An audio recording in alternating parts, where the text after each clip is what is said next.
Over this last week, everyone's eyes have been glued to the United States election process, and many people have raised the questions of why do people make the choice that they do? Why do so many people say continue to vote for Donald Trump despite the things that he's done or said to those people? Example I'm thinking of is many women, in fact perhaps even more women than before, voted for Donald Trump, and people say why do they do that when there have been so many things that he's done in his record that perhaps women should not be so eager to vote for him for. We're not here to speak about the American election and their choices or what's right or wrong about the election. It's really just that it raises the issue of choice. And the issues of choice are really about, do we really have free choice? It's something that philosophers have spoken about from different angles for a long time, but in our world takes on an altogether new dimension because we live in a world of advertising and media and social media and influence. So given the fact that all those things are continuously influencing and affecting us, the question really becomes, are our choices really free? Do we have free choice? Today I want to talk a little bit about choice and what influences our choices, and perhaps by becoming more aware of that and what influences us, as well as a few other techniques I'll suggest, how to make our choices more conscious, and if you like, how to try and align our choices better with our will. One thing that most people agree on about choice and having to make a choice is that it usually isn't easy. Certainly, of course, there are some circumstances where we feel the choice is obvious or we know what we want, and this isn't really a question about when you know what you want. It's really a question of how we respond to all these different influences or attempts at influencing our choices. But one core thing that makes choice so difficult is that, generally speaking, choice doesn't just mean choosing something, but it also means losing something else. Whenever we have to make a choice, we have to make a decision about what we don't want, not just what we do want. And the issue about making a decision about what we don't want is that essentially it makes us feel like making a choice is making some kind of a sacrifice.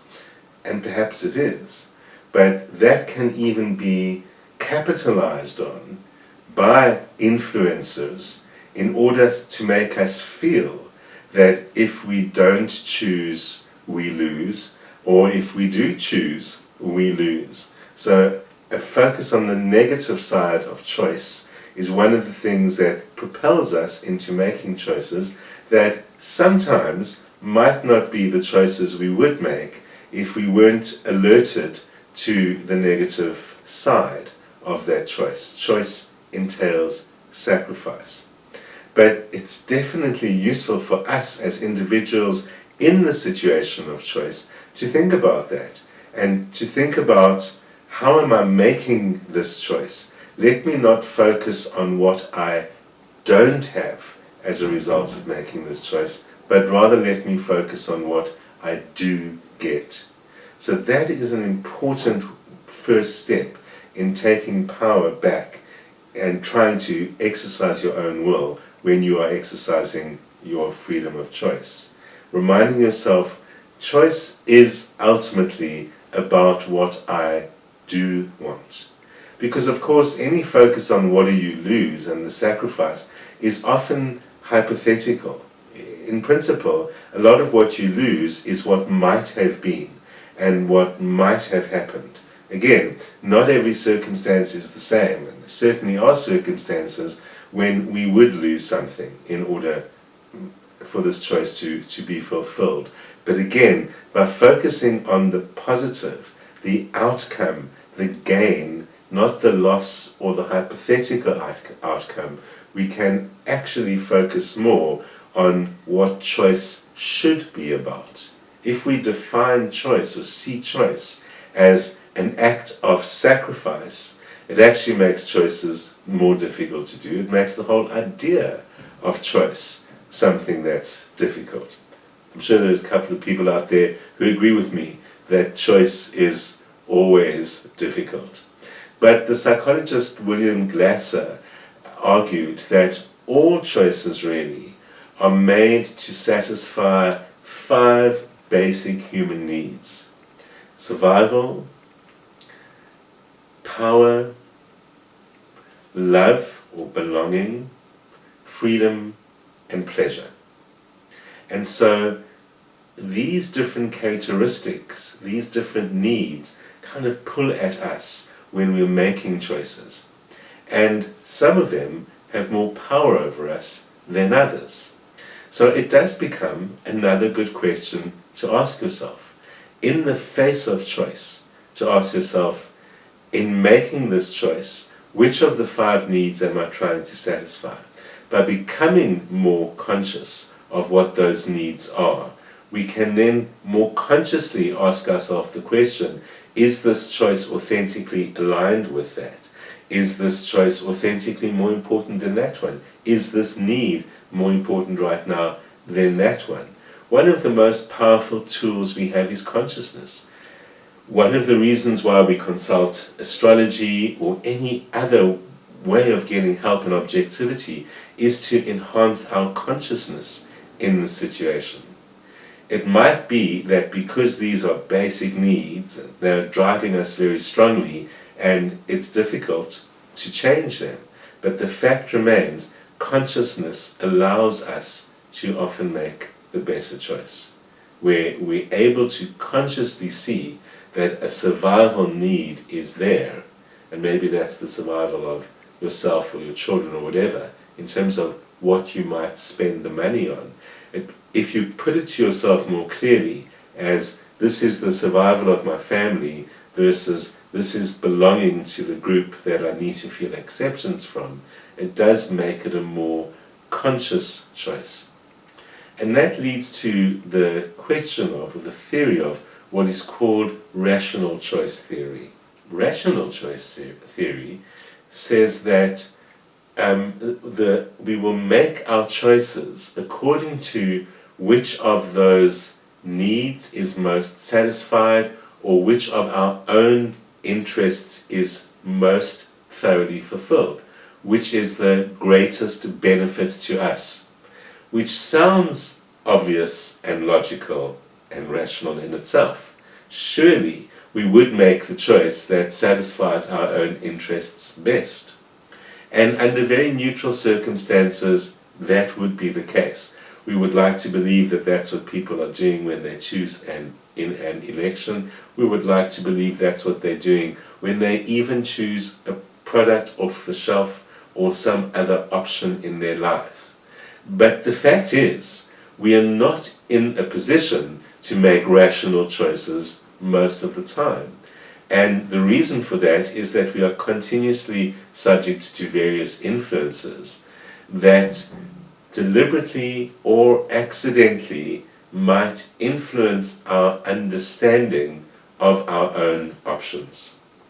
Certainly, one of the ways commerce in the shape of advertising and other kinds of influence tries to manipulate us is by manipulating our sense of what's important and our sense of what really is available to us.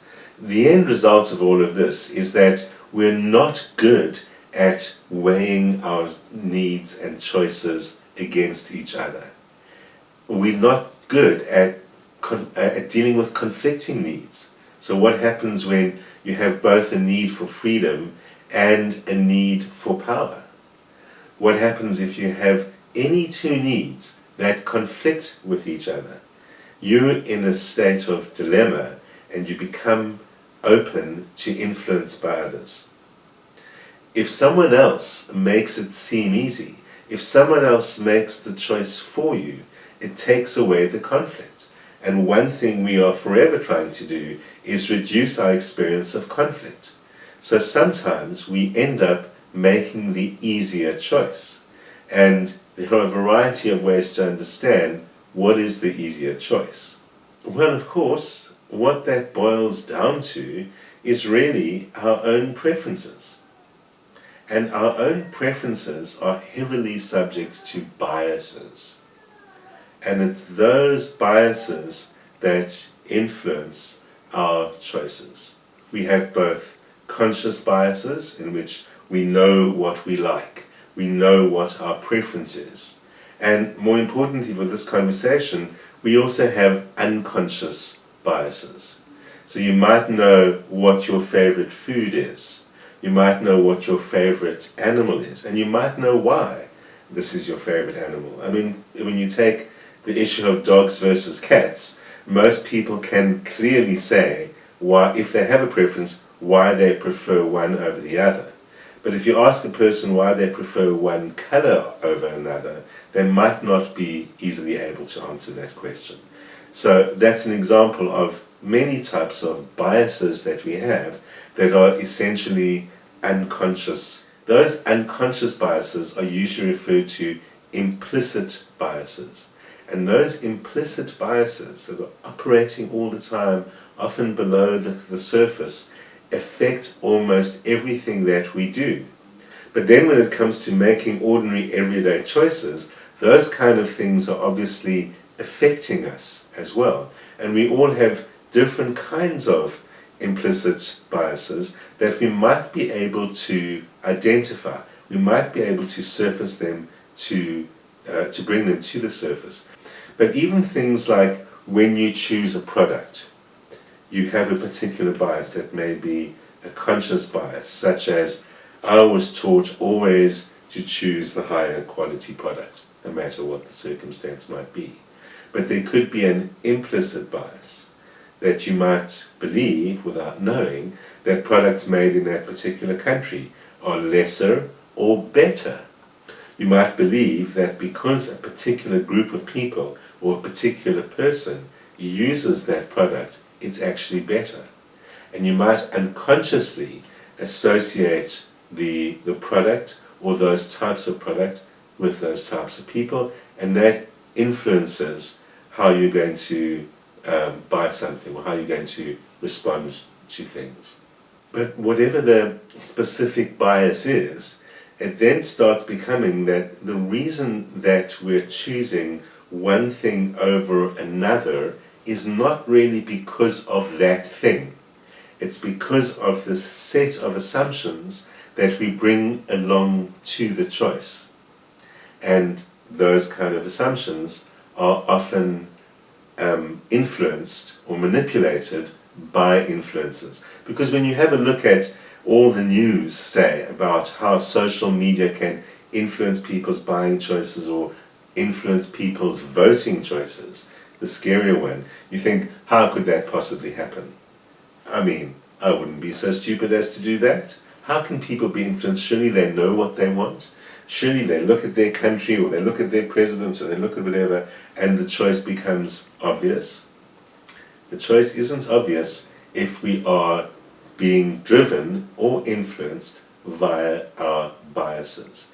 There are basically 5 cognitive biases that are implicit biases, unconscious biases, that often affect how we choose and what we choose. The first of those is called initial bias or anchor bias, anchoring our choice around the first thing that we are exposed to. So when we are given a number of choices, we usually base our choice around the first piece of information that we get. So if the first piece of information is, this product costs this much, any other products are compared to that. It's assumed almost as if that's the somehow neutral base price. So if you see another product that costs more, you might suffer from anchor bias, and rather than testing whether that is indeed a better product, you might assume that they're obviously trying to rip me off. because you've anchored your concept of what this is around the first thing that you saw. So identifying anchor bias is sometimes difficult to do, but a great question to ask yourself for pretty much any bias is to ask yourself, why do I like that one? It means that you've got to notice that you tend to go for the first of the choices.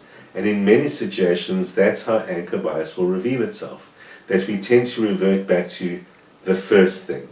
It's not the only reason why. Psychologists have long shown that the more choices we have, the harder it is to choose, even the less likely we are to either make a choice, or perhaps the more likely we are to then just fall back on the very first choice that we had. So, anchor bias. Identify when has the first option stolen your choice. The second bias we have is the response to the way, usually the words, that are used when things are presented to us. The classic experiment that was done was that when people were shown a film of a traffic accident and asked how fast the cars were going when they made contact with each other. And the researchers noticed that depending on what word they used for contact would influence the outcome of how fast they thought the cars were going. So for example, when they said contact, people thought they were going relatively slow. When they said bumped, they thought they were going faster. When they said smashed, they thought they were really going fast. And of course, it's essentially the more action the word was, the more people's response was the same, the more action they saw in the result. That's, of course, very possibly how some of the advertising that influences us works. But one of the ways to try and gain control of that bias is when faced with choices, look at the language. Look at how something is presented. You can even, with advertisements in particular, notice the adjectives especially that describe something and remind yourself that's a framing bias. Let me substitute a different word and see if I feel the same way about it. It's not always easy to change something that quickly, but certainly it makes you conscious of it and makes you understand what's influencing you, and might put you in a situation where your choice feels more free and more in line with your own will, which is what we're trying to achieve. Then we have group bias. And group bias is basically good old-fashioned peer pressure. We all want to align ourselves or identify ourselves with a group of people. We all want to belong. Something I mentioned at the beginning of the show was how the need to belong is one of those primary kinds of needs that influences our choices. So that comes up as group bias. We want to do what the others either in our group are doing or in the group that we want to belong to are doing. So we convince ourselves that that's the best choice. And really, the reason is not because of what we get from the choice. The reason is because we feel connected to the group. And as I said, peer pressure is a powerful thing. Fourthly, there's aversion to loss. And in aversion to loss, we basically don't want to miss out. So, fear of missing out is a big thing for a lot of people. We feel more strongly about avoiding the miss out situation than what it is that we gain. And that really means, similarly, that we prefer things that we already have over things that we don't. It's the same kind of bias. At least I know what I've got, and I'm afraid of losing that. So we are afraid of losing, and because of that, we'd sooner choose what we have or what we know than what we don't know, because of the fear of losing. And that might sometimes explain why people make strange choices when in an election. Because it's kind of, well, the better the devil you know is at least I avoid losing something, because I don't know what I might gain in the other situation. for ourselves, maybe we need to look at what is it that I'm so afraid to lose? What do I have when I have that? It's easier said than done, because sometimes we'll persuade ourselves that even the little that we have is better than having nothing. It also relates to the final form of bias we identify, which is called ambiguity bias. And in ambiguity bias, we fear what we don't know. So we'd rather choose, say, music that we've heard before, or music in a style that we know, than unknown music, because the unknown music might be unpleasant. So we'd rather stick with something that's familiar than something that isn't. That's ambiguity bias. And again, advertising, influencers, they can easily take advantage of that kind of ambiguity bias. In fact, it's a classic one for advertising when they talk about known for 25 years, tried and tested, the one that your grandparents used. All of those are suggestions. Rather go with the known than with the unknown. And with most things I've been talking about, as I said, making ourselves conscious makes all the difference. You know, the more choices we have, the more difficult it is for us to choose. Researchers have shown that, say, in a situation where people have to make choices and decisions the whole day long, the longer the day is, the more difficult those choices and decisions are, the less likely they are to choose. People be in front of a parole board. Parole boards have been shown to choose to give people parole more often in the morning than they do that in the afternoon. Because in the afternoon they're suffering from decision fatigue and choice fatigue. And so they'd rather be safe and let the ambiguity bias win, or the loss aversion bias win, and say, well, rather let's just play it safe and say no, because then I don't change anything. There are many places in our lives where we might be playing it safe, and rather than venturing into the unknown. And that's a great one to make yourself more aware of. It's a very important one in marketing, and understanding that and other choices. When you give a customer too many choices, they are more likely to not buy anything than when you give them too few choices. It's always less is more when it comes to choice. It's always easier for us to make choices when there are fewer things to choose from, because we don't become overwhelmed. And choice fatigue and overwhelming is a very real thing. It's why some very successful people like Mark Zuckerberg of Facebook, Steve Jobs of Apple, Barack Obama, former president of the United States, choose to wear the same thing every day to reduce the amount of choice fatigue that they have in that day. And all of them have actually said that themselves. So, and that's a powerful lesson. It's such a simple, small thing, but the effect of making choices is cumulative. As time goes by, as the day goes by, as the number of choices there are goes by, doesn't matter what they are. The more they are there, the more fatigue we suffer from, the less likely we are to make a choice that really is the best choice for us right now. So we can eliminate some choice fatigue by reducing the number of options, and we can look at other areas in our lives, just like those famous CEOs do, and reduce the number of other choices that add to the fatigue. Reduce the overall number of choices and decisions you have to make a day, and all your other choices and decisions improve. The bottom line is about what choice is really about is, as I keep on saying, it's about consciousness, and it's about taking it back into your own hands. Ultimately, it doesn't matter what you decide, it matters that you decide. Making a choice is taking responsibility for your actions.